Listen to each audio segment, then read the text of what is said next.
무릎팍 무릎팍팍 무릎팍 무릎팍팍 무릎팍 도사님 만나요.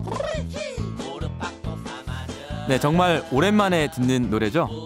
무릎이 닿기도 전에 모든 걸 꿰뚫어 본다는 예전 MBC 인기 예능 프로그램이었던 황금어장의 무릎팍도사의 로고송입니다. 이 노래가 갑자기 왜 나왔을까 궁금하시죠? 매주 화요일에 민주평화당의 박지원 의원하고 함께하고 있는데 저희가 아예 코너를 새로 만들고 코너 이름을 이렇게 지었습니다. 박지원의 무릎탁도사. 어떻게 마음에 드시나요? 오늘은 어떤 이야기로 저희의 무릎을 탁 치게 만들어주실지 기대가 됩니다. 의원님 안녕하세요. 안녕하세요. 박지원입니다. 무릎탁도사 이거 마음에 드세요? 글쎄 오늘 처음 듣고 나니까 네. 제가 그렇게 탁 칠 수 있나 걱정부터 앞섭니다. 네. 이 도사의 어떤 조건이요. 네네. 천기누설입니다. 제가 천기 누설할 자료를 가지고 있지 않습니다. 네. 예, 뭐 워낙 노력하겠습니다. 네. 정보에 밝으신 걸로 알려져 있기 때문에 저희가 기대와 함께 무릎탁도사라는 이름을 지었고요. 자, 오늘은 북미 정상회담 얘기로 역시 시작을 하지 않을 수가 없을 것 같습니다. 북한의 의전 실무팀이 이 하노이에 있는 삼성전자, LG전자 공장 주변을 둘러봤다. 이런 얘기 나왔지 않습니까? 네, 그렇습니다. 네. 김정은 위원장이 뭐 삼성이든 LG든 한국 기업의 공장을 가려고 이러는 거겠죠? 김정은 위원장으로서 예. 우선 베트남의 도이모이 정책, 개혁 개방 정책을 실제로 눈으로 확인하면서도 예. 아무래도 우리 한국 기업들이 베트남에서 네. 성공적으로 진출한 모습을 좀 확인하고 싶어 할 겁니다. 네, 그렇겠죠. 근데 이걸 가지고 뭐 베트남 같은 남의 나라에도 한국의 대기업들이 이렇게 대규모 투자를 하는데 북한에는 더 큰 투자를 해달라 이런 압박으로 여겨질 수도 있다. 이런 해석을 정세현 전 통일부 장관이 하셨거든요. 작년도에 예. 문재인 대통령께서 평양을 방문했을 때 저도 특별 수행원으로 갔었습니다만 그러셨죠. 예. 그때 김정은 위원장이나 네. 북측의 고위 간부들은 전체 경제에 있었습니다. 그리고 특히 이재용 삼성 부회장 등 우리 기업인들에 대한 관심이 컸고 예. 오죽했으면 저하고 김정은 위원장하고 얘기하는데 김영철 부위원장이 이재용 부회장을 데리고 와서 소개를 하니까 저는 완전히 왕따가 되더라고요. 찬밥 신세셨군요. 예. 그래서 사실 2000년 예. 6.15 남북 정상회담 때는 제가 아무래도 특사 예. 또 김대중 대통령을 모시고 갔었기 때문에 네. 저를 부통령 취급하더니 이제 대한민국 네. 부통령은 이재용 삼성 부회장으로 바뀌었구나. 그렇게 느끼셨군요. 제자리로 돌아오면서 혼자 웃었습니다. 예. 사실 삼성이 한 20년 전쯤에는 평양에서 텔레비전을 생산한 적도 있고요. 뭐 네, 현대도 뭐 금강산 관광했고 대우 같은 경우에 남포공단 조성도 한 적이 있기 때문에 이제 국내 대기업들의 어떤 남북 경협에 있어서의 역할 앞으로 좀 전망이 어떻게 될까요, 이게? 북한으로서는 예. 아무래도 한국 기업의 투자가 있어야만이 네. 다른 나라 외국 기업의 투자가 따를 겁니다. 그만큼 남북관계 한반도 평화가 중요하거든요. 예. 그래서 우리 한국 기업이 북한에 투자할 때는 한반도 평화 상태이다. 이렇게 바로미터가 될 수 있기 때문에 그러한 것을 추진하게 되겠지만은 예. 사실 모든 것은 북미 관계의 원만한 합의가 이루어질 때 예. 한국 기업들이 북한에 투자할 수 있기 때문에 예. 거듭 저는 말씀드리지만은 네. 남북 간에 100가지 합의를 했다고 하더라도 네. 북미 간에 합의가 되지 않으면 실천이 불가능하다라고 생각하기 때문에 예. 이번 김정은 위원장의 삼성이나 예. LG 베트남 공장의 방문 역시 네. 굉장히 조심스럽게 타진되지 예. 않을까 예. 이렇게 생각합니다. 어쨌든 간에 북미 간의 합의가 우선이다. 이런 네, 말씀이시고요. 그렇습니다. 예. 오늘 아침에 한국경제신문에 이런 기사가 나왔습니다. 그 정부가 금강산 관광에 대해서 그 대가로 뭐 식량이나 의료품 같은 물품을 현물을 대금으로 지급하는 것을 검토하고 있고 미국하고도 이걸 협의하고 있다. 뭐 이런 기사가 나왔습니다. 물론 이제 통일부가 바로 부인하기는 했습니다만 혹시 이 현물 방식의 금강산 관광 재개 들으신 내용 좀 없습니까? 저도 그렇게 얘기를 듣고 있습니다만. 아, 그러셨어요? 예. 사실 작년도에 금강산을 방문했을 때나 예. 평양 방문 등의 경험을 살려보면은 예. 북한으로서는 김정일 위원장의 유훈이 예. 관광산업의 증진에 있더라고요. 그래서 사실 네. 2000년 8.15 때 김정일 위원장이 저에게 한 얘기도 예. 평양 개성 원산 그리고 금강산 묘향산 예. 백두산을 개발해서 예. 관광 사업을 그렇죠. 진흥시키겠다. 관광 벨트를 만들겠다는 거죠. 그렇습니다. 예. 그러면은 우리는 관광만 해도 예. 북측은 먹고 살 수 있다. 로마를 보라. 이런 얘기를 했는데 예. 이 북측의 관계자들도 예. 굉장히 그 금강산 관광 재개에 대해서 예. 희망을 가지고 있었습니다. 또 작년도에 네. 금강산에서 만난 예. 이태권 아태 부위원장도 금강산 관광의 중요성, 예. 또 원산 관광 예. 개발하고 있는 문제에 대해서 얘기를 하는데요. 예. 그래서 이 현물 방식이 좀 가능성이 있다고 보시는 거죠? 네, 지금 현재 그 유엔 안보리 제재나 북한 예. 제재, 우리 정부의 오이사 제재는 현금 지불이 불가능하게 되어 그러니까요. 있습니다. 예. 그렇기 때문에 이번에 예. 하노이 북미 정상회담에서 북핵 문제가 예. 잘 해결되면은 네. 어떻게 됐든 금강산과 개성 관광이 재개돼야 된다.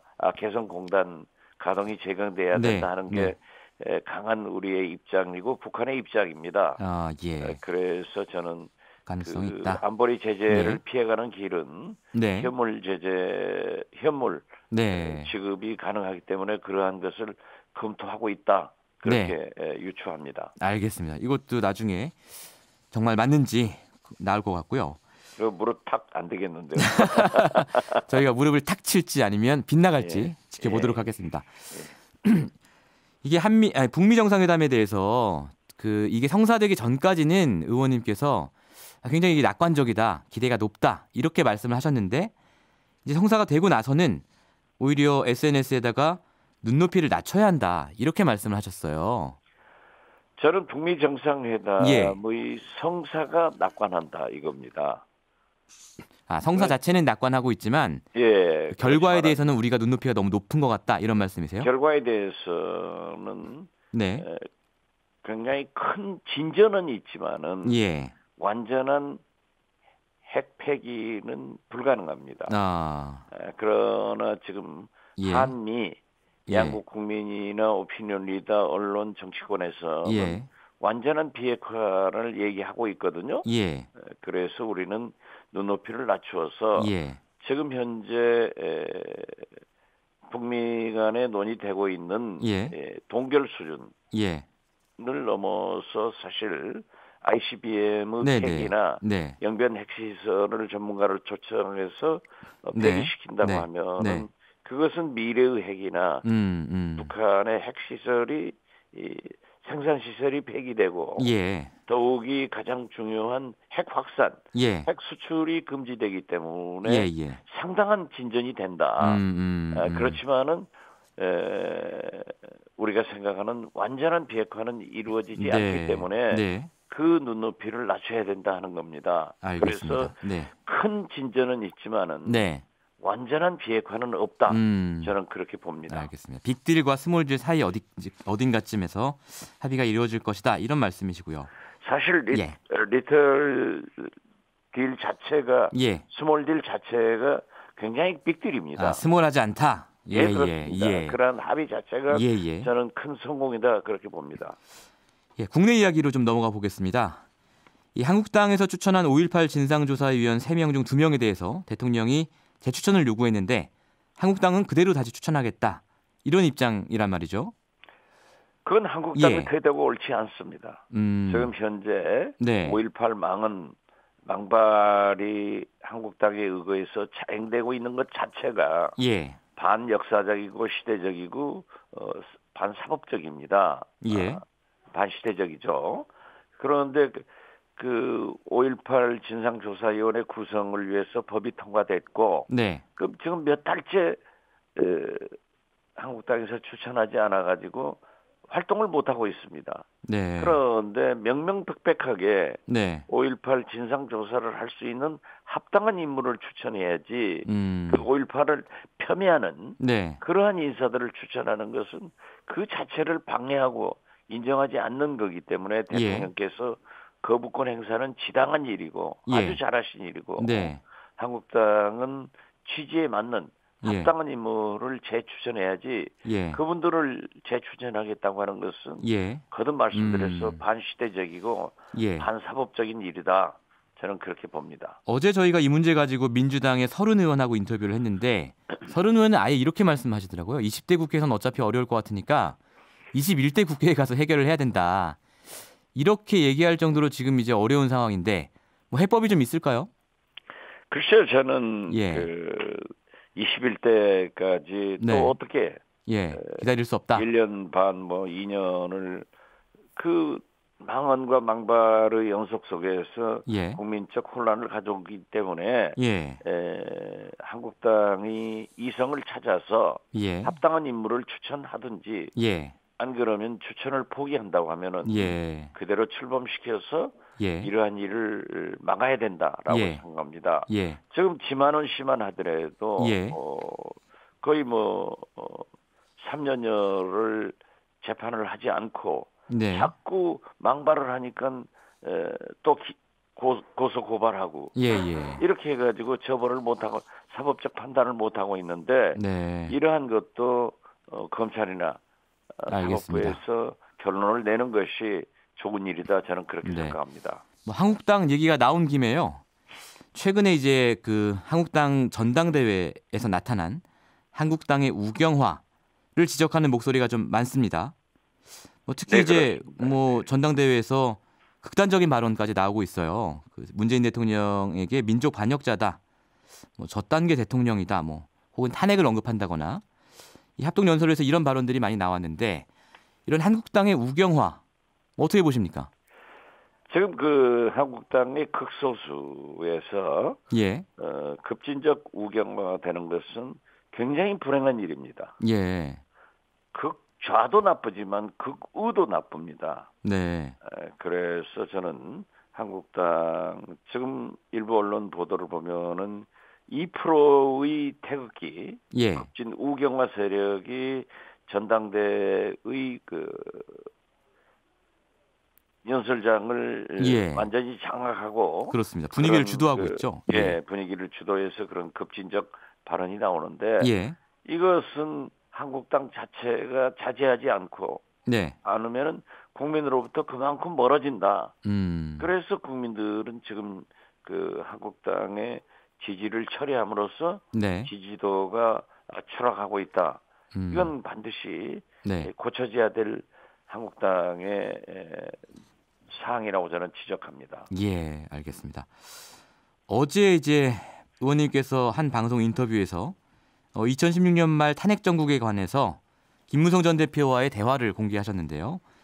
20표가 필요하다. 안전하게 40표 달라. 이렇게 의원님이 말씀하셨더니 김무성 전 대표가 형님 40표 됐습니다. 이런 이제 말하자면 숨겨진 이야기를 공개를 하셨는데 거기에 대해서 김무성 전 대표가 이렇게 대답을 했어요. 사실이 전혀 아니다. 가벼운 입 다물기 바란다. 뭐가 진실입니까? 글쎄요. 뭐 전당대회장 한국당 전당대회장에서 급진 우경화된 일부에서 김무성 대표를 공격했다고 그래서 저도 굉장히 미안한 생각이 듭니다. 솔직히 제가 얘기한 것은 그렇게 김무성 대표가 박근혜 탄핵을 위해서 그 당의 다른 방향을 제시한 것을 밝히기 위해서 얘기했던 거고 사실 그 당시 우리 당을 출입했던 기자들도 네. 일부 기사에서도 예. 그러한 것을 기사화하고 있습니다. 예. 그렇기 때문에 저는 예. 선의가 김무성 대표에게 피해로 나타나겠다고 하면은 예. 제가 그 이상 언급할 필요는 없다고 생각합니다. 아, 알겠습니다. 예. 60표가 확보되었다는 연락을 받고 예. 우리가 상정해서 가결됐는데 예. 그 당시 62표 차이로 예, 예. 박근혜 탄핵이 가결됐고 예. 저는 그 후로도 누차 언론 방송을 예, 예. 통해서 박근혜 탄핵의 금메달은 김무성 대표다. 예. 이렇게 얘기를 했는데 알겠습니다. 예. 결과적으로 지금 예. 이 한국당이 급진 우경화되고 있고 예. 박근혜 당으로 다시 가고 있는 네, 그것을 알겠습니다. 입증하는 현실이다. 저는 그렇게 진단합니다. 네. 오늘 말씀 여기까지 듣겠습니다. 감사합니다. 네, 감사합니다. 네. 평일 아침 7시 20분 시민보의 시선 집중.